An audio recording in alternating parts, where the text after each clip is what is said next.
Eventos finais. Capítulo 17. As 7 últimas pragas e os ímpios. Serão derramadas as taças da ira de Deus. Solenes acontecimentos ainda ocorrerão diante de nós. Soará uma trombeta após a outra, uma taça após a outra será derramada sucessivamente sobre os habitantes da terra.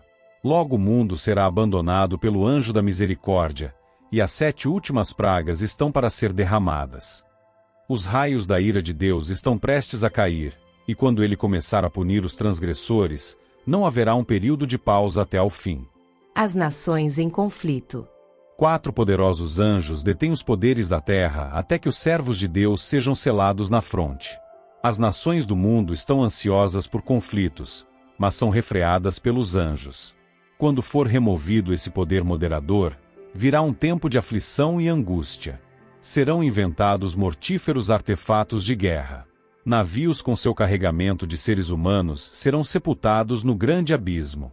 Todos os que não têm o espírito da verdade se unirão sob a liderança de instrumentalidades satânicas, mas deverão ser mantidos sob controle até que chegue o tempo para a grande batalha do Armagedon. O mundo inteiro se envolverá em ruína. Anjos acham-se hoje a refrear os ventos das contendas, para que não soprem antes que o mundo haja sido avisado de sua condenação vindoura, mas está se formando uma tempestade, prestes a irromper sobre a terra, e, quando Deus ordenar a seus anjos que soltem os ventos, haverá uma cena de lutas que nenhuma pena poderá descrever. A profecia do Salvador relativa aos juízos que deveriam cair sobre Jerusalém há de ter outro cumprimento, do qual aquela terrível desolação não foi senão tênue sombra. Na sorte da cidade escolhida podemos contemplar a condenação de um mundo que rejeitou a misericórdia de Deus e calcou a pés a sua lei. Satanás mergulhará então os habitantes da terra em uma grande angústia final. Ao cessarem os anjos de Deus de conter os ventos impetuosos das paixões humanas, ficarão à soltas todos os elementos de contenda. O mundo inteiro se envolverá em ruína mais terrível do que a que sobreveio a Jerusalém na antiguidade. Deus é justo, bem como misericordioso. A glória de Deus é ser misericordioso, cheio de clemência, benignidade, bondade e verdade. Mas a justiça manifestada em punir o pecador é tão verdadeiramente a glória do Senhor como a manifestação de sua misericórdia. O Senhor Deus de Israel executará juízo sobre os deuses deste mundo como aconteceu com os deuses do Egito. Com fogo e inundações, pragas e terremotos, ele despojará o mundo. Então o seu povo redimido exaltar-lhe-á o nome, tornando-o glorioso na terra. Os que estão vivendo na última parte da história terrestre não se tornarão versados nas lições de Deus? Aquele que tem sido nosso intercessor, que ouve todas as orações e confissões dos penitentes, que é representado com o arco-íris, o símbolo de graça e amor, por cima da cabeça, em breve cessará sua obra no santuário celestial. A graça e a misericórdia descerão então do trono, e a justiça tomará o seu lugar. Aquele a quem seu povo tem esperado assumirá a função a que tem direito, a de juiz supremo. Em toda a Bíblia, Deus é apresentado não somente como um ser de misericórdia e benignidade, mas também como um Deus de rigorosa e imparcial justiça. A certeza dos juízos de Deus. Em nosso tempo, o amor de Deus é retratado como sendo de tal natureza que o impediria de destruir o pecador. Os homens raciocinam de acordo com seu próprio padrão inferior do direito e da justiça. Pensavas que eu era teu igual. Salmo 50, verso 21. Eles avaliam a Deus por si mesmos. Calculam como agiriam em determinadas circunstâncias e decidem que Deus procederá do modo como imaginam que eles fariam. Em nenhum reino ou governo é permitido que os transgressores da lei digam que punição deve ser imposta aos que têm infringido a lei. Tudo o que temos, todas as dádivas de sua graça que possuímos, nós as devemos a Deus. Assim como não é possível medir o céu a palmos, também não é possível calcular a agravante natureza do pecado contra esse Deus. O Senhor é um governante moral, bem como um pai. Ele é o legislador. Faz e executa suas leis. A lei que não tem penalidades é ineficaz. Talvez seja feita a alegação de que um pai amoroso não quereria ver seus filhos sofrerem o castigo divino pelo fogo enquanto tivesse o poder de livrá-los. Mas Deus, para o bem de seus súditos e para a segurança deles, punirá o transgressor. Deus não atua no mesmo nível que o homem. Ele pode fazer infinita justiça que o homem não tem o direito de fazer aos semelhantes. Noé teria desagradado a Deus se houvesse afogado um dos escarnecedores e zombadores que o importunavam, mas Deus submergiu o vasto mundo. Ló não teria o direito de impor alguma punição aos genros, mas Deus faria isso com toda a justiça. Quem dirá que Deus não fará o que ele diz que irá fazer? Os juízos ocorrem quando Deus retira sua proteção. Foi-me mostrado que os juízos de Deus não viriam sobre eles diretamente da parte do Senhor, mas desta maneira eles se colocam além de sua proteção. O Senhor adverte, corrige, repreende e indica o único caminho seguro. Então, se os que têm sido objeto de seu especial cuidado seguirem seu próprio rumo, independentemente do Espírito de Deus, se, depois de reiteradas advertências, resolverem fazer sua própria vontade, ele não encarregará seus anjos de impedirem os decididos ataques de Satanás contra eles.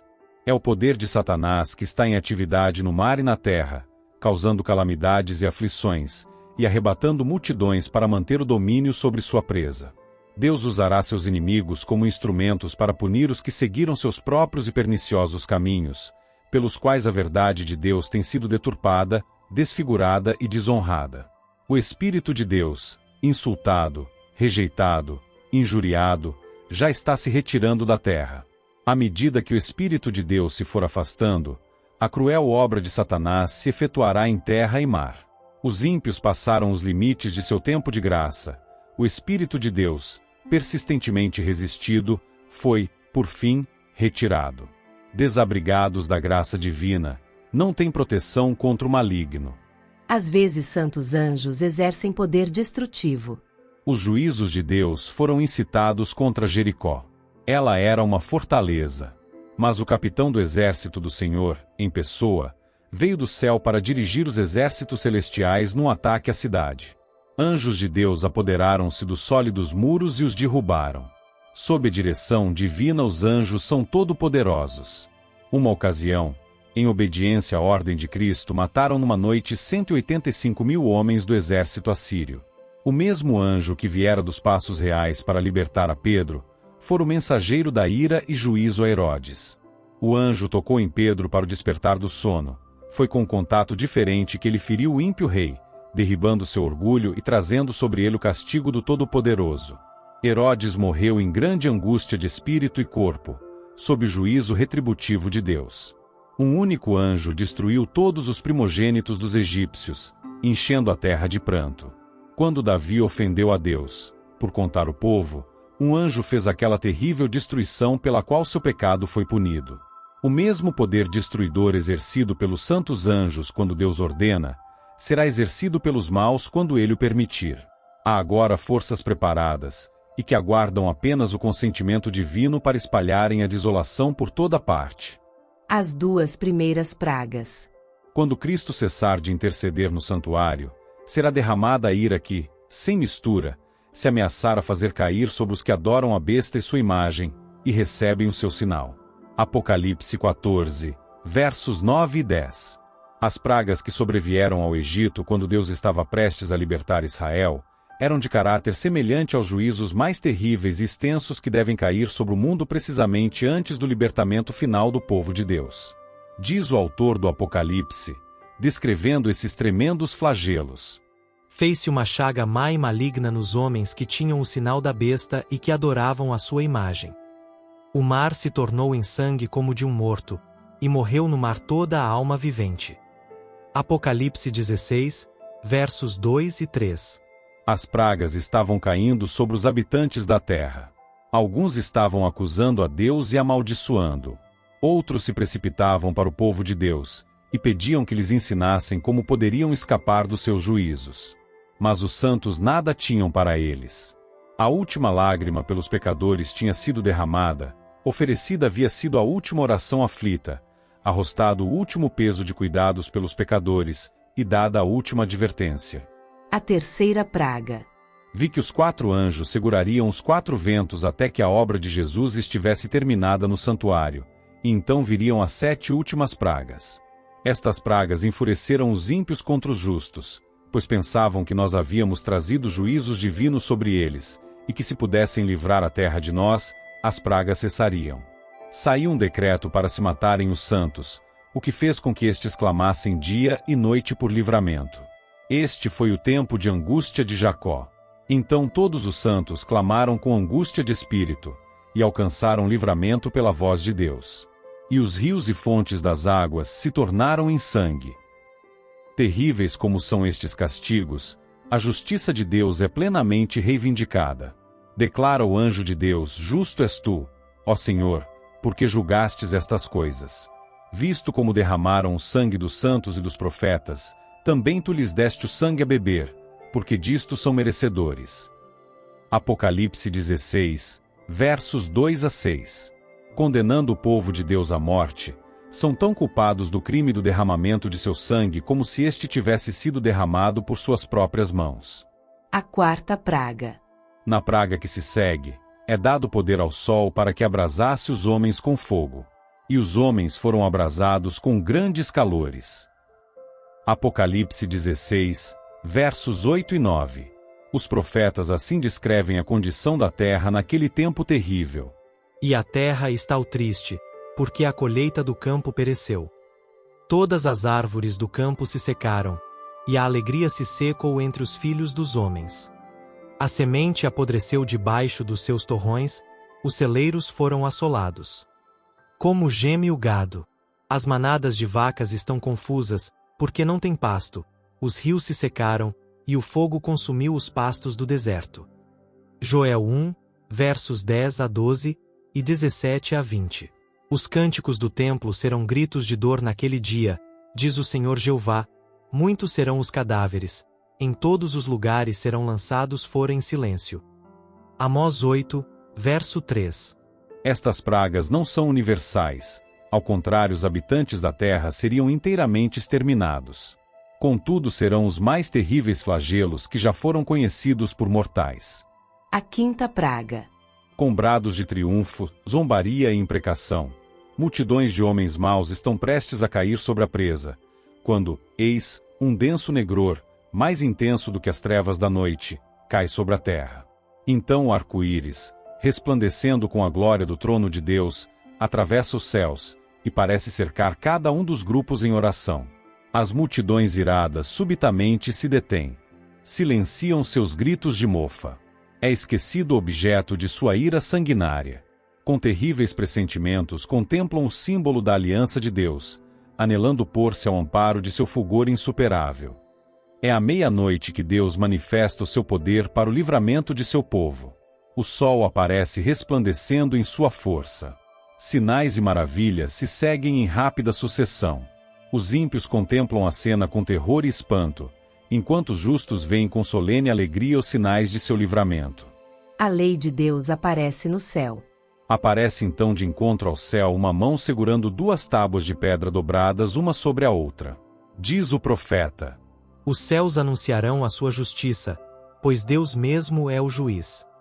Salmo 50, verso 6. Aquela santa lei, a justiça de Deus, que por entre trovões e chamas foi do Sinai proclamada como guia da vida, revela-se agora aos homens como a regra do juízo. A mão abre as tábuas, e vêem-se os preceitos do decálogo, como que traçados com pena de fogo. As palavras são tão claras que todos a podem ler. Desperta-se a memória, varrem-se de todas as mentes as trevas da superstição e heresia, e os 10 preceitos divinos, breveis, compreensivos e autorizados, apresentam-se à vista de todos os habitantes da terra. Os perdidos condenam seus falsos pastores. Membros da igreja que viram a luz e se convenceram, mas confiaram a salvação de sua alma ao pastor, no dia de Deus ficarão sabendo que outra pessoa não pode pagar o resgate por suas transgressões. Haverá um terrível clamor: estou perdido, eternamente perdido. Homens ficarão com vontade de despedaçar os pastores que pregaram falsidades e condenaram a verdade. Todos se unem em acumular suas mais amargas condenações contra os ministros. Pastores infiéis profetizaram coisas agradáveis, levaram os ouvintes a anular a lei de Deus e a perseguir os que a queriam santificar. Agora, em seu desespero, esses ensinadores confessam perante o mundo sua obra de engano. As multidões estão cheias de furor. Estamos perdidos, exclamam, e vós sois a causa de nossa ruína. e voltam-se contra os falsos pastores. Aqueles mesmos que mais os admiravam, pronunciarão as mais terríveis maldições sobre eles. As mesmas mãos que os coroavam de lauréis, levantar-se-ão para destruí-los. As espadas que deveriam matar o povo de Deus, são agora empregadas para exterminar os seus inimigos. Vemos aí que a igreja, o santuário do Senhor, foi a primeira a sentir o golpe da ira de Deus. Os anciãos, aqueles a quem Deus dera grande luz, e que haviam ocupado o lugar de depositários dos interesses espirituais do povo, haviam traído seu depósito. A palavra de Deus é invalidada por falsos pastores. Em breve sua obra recairá sobre si mesmos. Então serão testemunhadas as cenas descritas em Apocalipse 18, em que os juízos de Deus cairão sobre a Babilônia mística. A sexta praga. Os espíritos diabólicos sairão aos reis da terra e ao mundo inteiro, para segurá-los no engano, e forçá-los a se unirem a Satanás em sua última luta contra o governo do céu. O Espírito de Deus está gradualmente se retirando do mundo. Satanás também está concentrando as forças do mal, dirigindo-se aos reis do mundo inteiro, para reuni-los sob o seu estandarte e prepará-los para a peleja do grande dia do Deus Todo-Poderoso. Apocalipse 16, verso 14. Após a descrição que João, em Apocalipse 16, faz desse poder operador de milagres, que ajuntará o mundo para o último grande conflito, os símbolos são deixados para trás e a voz da trombeta dá mais uma vez o sonido certo. Eis que venho como vem o ladrão. Bem-aventurado aquele que vigia e guarda as suas vestes, para não andar nu, e não se veja a sua vergonha. Apocalipse 16, verso 15. Depois de sua transgressão, Adão e Eva estavam nus, pois a vestimenta de luz e proteção se apartara deles. O mundo terá esquecido a admoestação e as advertências de Deus, como aconteceu com os habitantes do mundo no tempo de Noé, e também com os moradores de Sodoma. Eles acordaram com todos os seus planos e invenções de iniquidade, mas de repente choveu fogo do céu e consumiu os ímpios habitantes. Assim será no dia em que o Filho do Homem se manifestar. A última grande batalha entre o bem e o mal. Dois grandes poderes opostos são revelados na última grande batalha. De um lado está o Criador do céu e da terra. Todos os que se encontram do seu lado têm o seu selo. Eles são obedientes às suas ordens. Do outro lado está o príncipe das trevas, com os que escolheram a apostasia e a rebelião. Um terrível conflito encontra-se diante de nós. Aproximamo-nos da peleja do grande dia do Deus Todo-Poderoso. O que tem estado sob controle será solto. O anjo da misericórdia está dobrando as asas, preparando-se para descer do trono e deixar o mundo sob o domínio de Satanás. Os principados e poderes da terra estão em acirrada revolta contra o Deus do céu. Estão cheios de ódio contra os que o servem, e em breve, muito em breve, será travada a última grande batalha entre o bem e o mal. A terra será o campo de batalha, o local da peleja e da vitória finais. Aqui, em que por tanto tempo Satanás tem instigado os homens contra Deus, a rebelião será debelada para sempre. As batalhas entre os dois exércitos são tão reais como as travadas pelos exércitos deste mundo, e do resultado do conflito espiritual dependem destinos eternos. Todo mundo se concentrará de um lado ou do outro. Todo mundo estará em um ou no outro lado da questão. Será travada a batalha do Armagedon, nesse dia nenhum de nós deverá estar dormindo. Precisamos estar bem despertos, como as virgens prudentes, tendo azeite em nossas vasilhas com nossas lâmpadas. O poder do Espírito Santo deve estar sobre nós, e o capitão do exército do Senhor estará à frente dos anjos do céu para dirigir a batalha. A inimizade de Satanás contra o bem manifestar-se-á cada vez mais, ao conduzir ele em atividade suas forças em sua última obra de rebelião, e toda alma que não esteja inteiramente entregue a Deus e não seja guardada pelo poder divino, fará uma aliança com Satanás contra o céu e se unirá na batalha contra o governador do universo.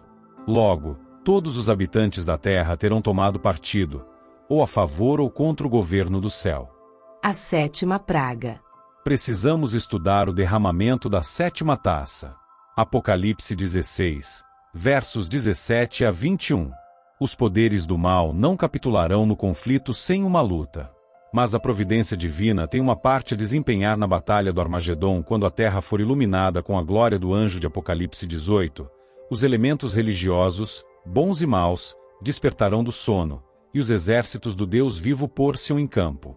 Em breve será travada a batalha do Armagedom, aquele em cuja vestimenta está escrito o nome Rei dos Reis e Senhor dos Senhores.